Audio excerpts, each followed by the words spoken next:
আসসালামু আলাইকুম। আজকে কথা বলবো যারা মৌলবাদের বুলি আউড়িয়ে, যারা ইসলামের কর্ণধার, যারা ইসলামের ধারক বাহক, তাদের থেকে বিচ্ছিন্ন করতে চায় তাদেরকে নিয়ে। দেখেন, একটি রাষ্ট্র একটি গাছের ন্যায়। এই গাছ টিকে থাকে তার মূলের শক্তিতে, আগার প্রদর্শনে নয়। যারা গাছের মূলে অবস্থান করে তারাই হলো মৌলবাদ। রাষ্ট্রের ভিত্তিতে দাঁড়িয়ে থাকা শক্তি, সংবিধান, সংস্কৃতি, অর্থনীতি ও সামাজিক শৃঙ্খলা, এই মূল থেকেই পুষ্টি পায়। মৌলবাদ তারা নীরব কিন্তু কার্যকর। ঝড় এলে তারাই দেশকে ভেঙে পড়তে দেয় না। অন্যদিকে যারা গাছের আগায় অবস্থান করে তারা হলো অগ্রবাদ, উচ্চকণ্ঠ, দৃশ্যমান, তাৎক্ষণিক সুবিধা নির্ভর।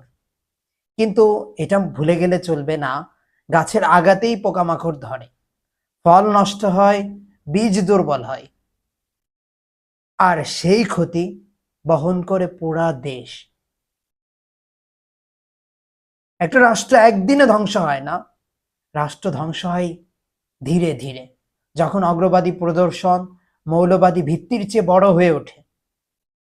রাজনীতির প্রশ্ন তাই একটাই, কে মূলে দাঁড়িয়ে দেশ আগলে রেখেছে আর কে আগায় দাঁড়িয়ে দেশকে ক্ষয় করছে।